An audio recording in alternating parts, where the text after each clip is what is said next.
Praise the lord. ఈరోజు దేవుని వాగ్దానము, యెహోవా యందే ఇజ్రాయేలు సంతతి వారందరూ నీతిమంతులుగా ఎంచబడిన వారై అతిశయపడుదురు. యెషయా గ్రంథము 45వ అధ్యాయము 25వ వచనము. సహోదరి సహోదరులారా, యెహోవాను ఆశ్రయించుడి, ఆయన బలమును ఆశ్రయించుడి, ఆయన సన్నిధి నిత్యము వెతుకుడి. ఆయన దాసులకు ఇజ్రాయేలు వంశస్థులారా, ఆయన ఏర్పరచుకొనిన యాకోబు సంతతి వారలారా, ఆయన చేసిన ఆశ్చర్య కార్యములను జ్ఞాపకం చేసుకొనుడి. ఆయన సూచక క్రియలను, ఆయన నోటి తీర్పులను జ్ఞాపకం చేసుకొనుడి. ఆయన మన దేవుడైన యెహోవా, ఆయన తీర్పులు భూమి అందంతటా జరుగుచున్నవి. ప్రవక్త ఈ విధంగా అంటున్నాడు: పురుగు వంటి యాకోబు, స్వల్ప జనమగు ఇజ్రాయేలు, భయపడకుడి, నేను నీకు సహాయము చేయుచున్నాను అని యెహోవా సెలవిచ్చుచున్నాడు. నీ విమోచకుడు ఇజ్రాయేలు పరిశుద్ధ దేవుడే. కక్కులు పెట్టబడి పదునుగల క్రొత్తదైన నూర్పిడి మ్రానుగా నిన్ను నియమించి ఉన్నాను. నీవు పర్వతములను నూడ్చుదువు, వాటిని పొడి చేయుదువు, కొండలను పొట్టువలె చేయుదువు. నీవు వాటిని గాలించగా గాలి వాటిని కొనిపోవును, సుడిగాలి వాటిని చెదరగొట్టును. నీవు యెహోవాను బట్టి సంతోషించుదువు, ఇజ్రాయేలు పరిశుద్ధ దేవుణ్ణి బట్టి అతిశయపడుదువు అని. ప్రియులారా, యెహోవా యందు భయభక్తులు గల వారలారా, ఆయనను స్తుతించుడి. యాకోబు వంశస్థులారా, మీరందరూ ఆయనను గనపరచుడి. ఇజ్రాయేల్ వంశస్థులారా, మీరందరూ ఆయనకు భయపడుడి. ఆయన బాధపడువాని బాధను తృణీకరింపలేదు, దాన్ని చూచి ఆయన అసహ్యపడలేదు.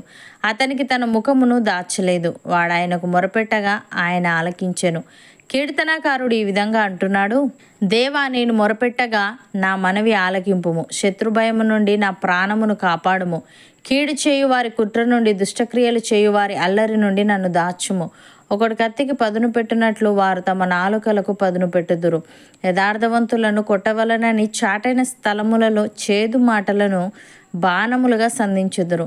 వారు భయమేమీ లేక అకస్మాత్తుగా వారిని కొట్టెదరు.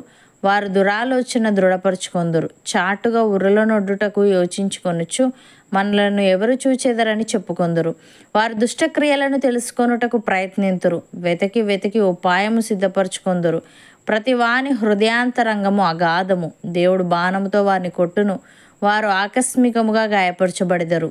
వారు కూలెదరు. వారు కూలుటకు వారి నాలుకే కారణము. వారిని చూచి వారందరూ తల ఊచుదురు. మనుష్యులందరూ భయము కలిగి దేవుని కార్యములు తెలియజేయుదురు.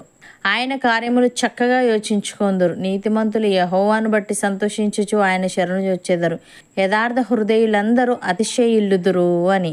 సహోదరి సహోదరులారా, మీ దృష్టికి మీరే బుద్ధిమంతులమని అనుకొనకుండునట్లు ఈ మర్మము మీరు తెలుసుకొనగోరుచున్నాను. అదేమనగా, అన్యజనుల ప్రవేశము సంపూర్ణమగు వరకు ఇజ్రాయేలునకు కఠిన మనస్సు కొంత మట్టుకు కలిగెను. వారు ప్రవేశించినప్పుడు విమోచకుడు సియోనులో నుండి వచ్చి యాకోబు నుండి భక్తిహీనతను తొలగించును. నేను వారి పాపములను పరిహరించినప్పుడు నా వలన వారికి కలుగు నిబంధన ఇదియే అని వ్రాయబడినట్టు ఇజ్రాయేలు జనులందరూ రక్షింపబడుదురు.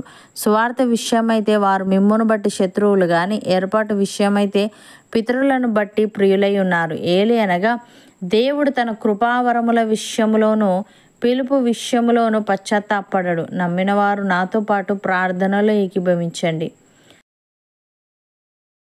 పరిశుద్ధుడా, ప్రేమగల తండ్రి, నీయందే ఇజ్రాయేలు సంతతి వారందరూ నీతిమంతులుగా ఎంచబడిన వారే అతిశయపడుదురని, నీవు చేసిన ఆశ్చర్య కార్యములను జ్ఞాపకం చేసుకొని, నీ సూచక క్రియలను, నీ నోటి తీర్పులను జ్ఞాపకం చేసుకొనవలనని నీవు తెలియజేశావు. తండ్రి, నీకు స్తుతులు. దేవా, మేము నీ యందు భయభక్తులు కలిగి నిన్ను స్తుతించుచు, నిన్ను గణపరచుచు, ప్రతి విషయంలో నీకు మొరపెట్టే వారముగా ఉండుటకు సహాయము దయచేయమని, కీడు చేయు వారి కుట్ర నుండి, దుష్టక్రియలు చేయు వారి అల్లరి నుండి మమ్మలను దాచి, శత్రుభయము నుండి మాలో ప్రతి ఒక్కరి ప్రాణమును నీవే కాపాడమని యేసుక్రీస్తు నామమున ప్రార్థిస్తున్నాము తండ్రి. ఆమెన్.